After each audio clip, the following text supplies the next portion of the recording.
Farah, I'm kind of like getting emotional talking about this. It doesn't need to happen in the first place. Yeah.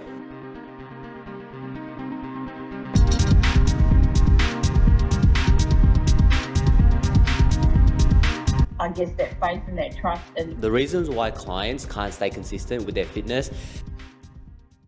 Good morning. So sleep was horrible last night. I ended up staying up till like 12:30, just scrolling on my phone and watching videos, and it's something that I actually personally struggle with as well. It's something that I'm trying to improve, and I will actively improve. But this morning is quite busy, back-to-back calls until 12 o'clock. So for the next 3 hours, I'm back-to-back in coaching calls. Typically, I jump on coaching calls with clients, more specifically when they're really struggling. The reasons why clients can't stay consistent with their fitness has nothing to do with just their willpower or their discipline, because anyone can follow a plan when things are good.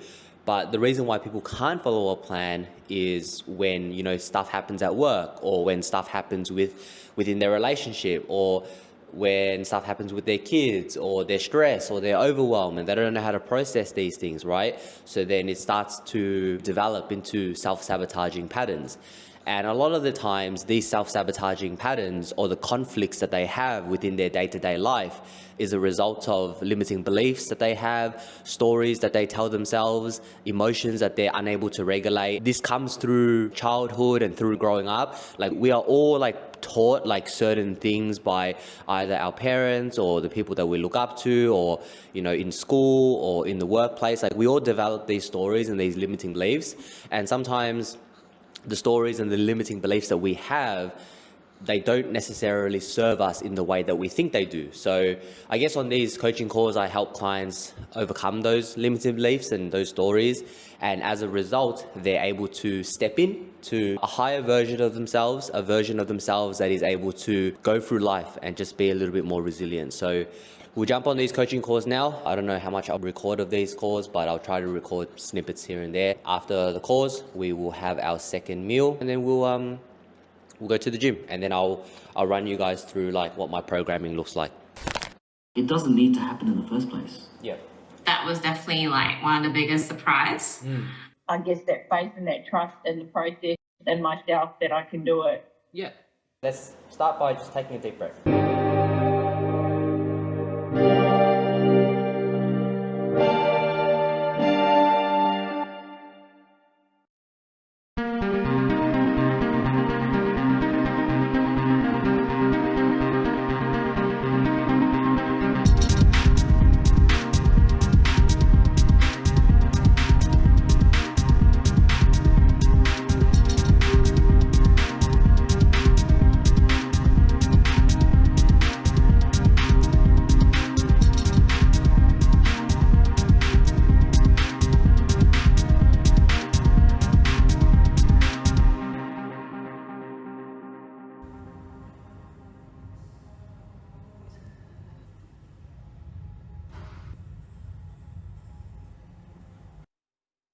Okay, I just finished up at the gym. I ate my meal, and now I have to get ready very soon. I'm going out to the city. It's actually Chris's birthday. Chris is my Muay Thai coach. We're having a surprise birthday party for him. We're going to do an escape room. So I'm actually looking forward to that. I don't typically go out much on the weekend. So whenever I do have actually something going on, it's actually pretty nice, as sad as that sounds. But I have to get ready in very soon, because I'm actually kind of running late. But I actually owe a lot to Chris, because when I first started my career of working by myself, right? Because obviously I've had jobs before, right? But during COVID, I did a lot of outdoor PT sessions, and that's when I realized for the first time that I could run a business and I could train people and get paid for it. They would pay me. I can actually work with people one-on-one and they pay me money, and I can technically run my own business, right? But at the time, during COVID, I was only doing I was only training 5 to 6 people outdoors. But it kind of opened my eyes to the whole concept of the fact that it was actually possible. And then after COVID, I joined Strike Studio, which is where I do Muay Thai. And shortly after, I became a coach. So, Chris, he saw something in me. I became a coach, and then I started running sessions. After running sessions, I started using the space to run my own PT sessions, and he was kind enough to actually not charge me anything. Like, you know, I was just allowed to use the studio whenever I wanted, and I was able to conduct PT sessions out of it.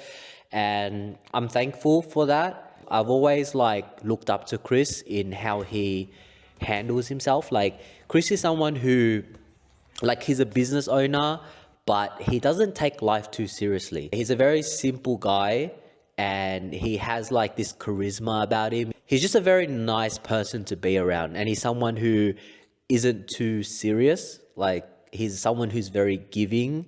He's someone who appreciates the little things in life, and I've learned a lot from him indirectly. You know, he's not the type to like mentor you and like give you like motivational talks and give you like deep talks and whatnot, but through just his presence and how he operates and how he handles himself, like, I've taken away a lot from him. He's a role model to me to some degree.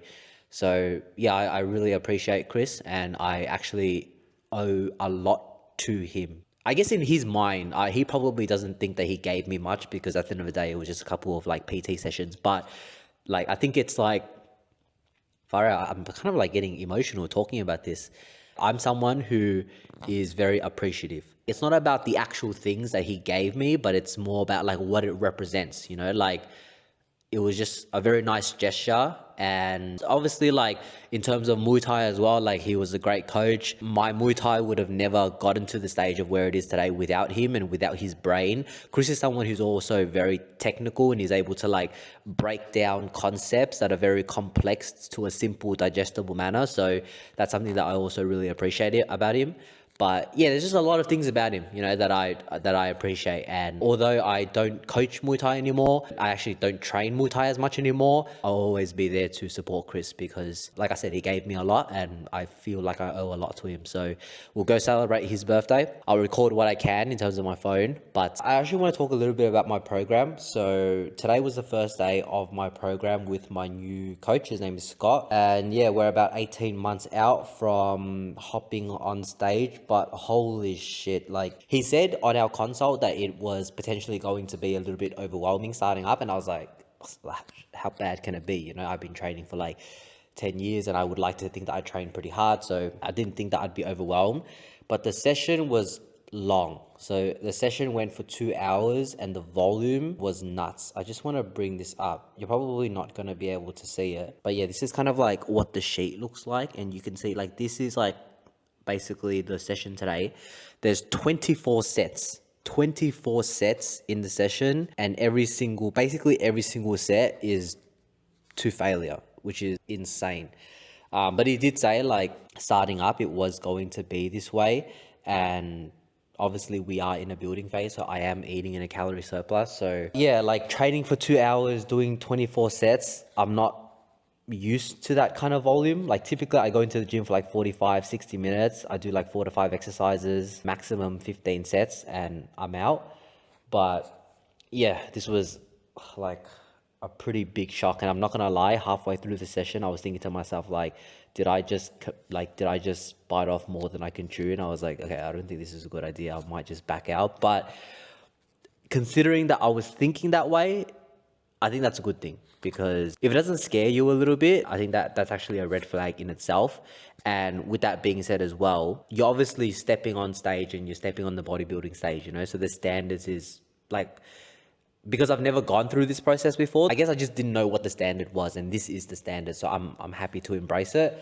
I'm also on a meal plan. The meal plan is 2,650 calories. I'm not always going to be on a meal plan, but for the first couple of weeks, just to get some data, we are on a meal plan. So yeah, 2,650 calories, 370 carb, 180 protein, 50 grams of fat. This is kind of what the meal plan looks like. Pretty simple, you know, oats in the morning, cereal as a pre-workout meal, protein shake, rice, chicken and veg, and then rice, chicken and veg. So pretty simple. But yeah, first day in the books. Tomorrow, another training session. And I'm just like, oh my God, this is gonna take a lot of time, because every single session is gonna be like an hour and a half, 2 hours. I guess to me, that's kind of a good thing, because it's gonna force me to organize my time a lot better. But it was actually a massive shock, and now I'm like, I feel so drained. But anyway, that's enough of me complaining. Surprise! it.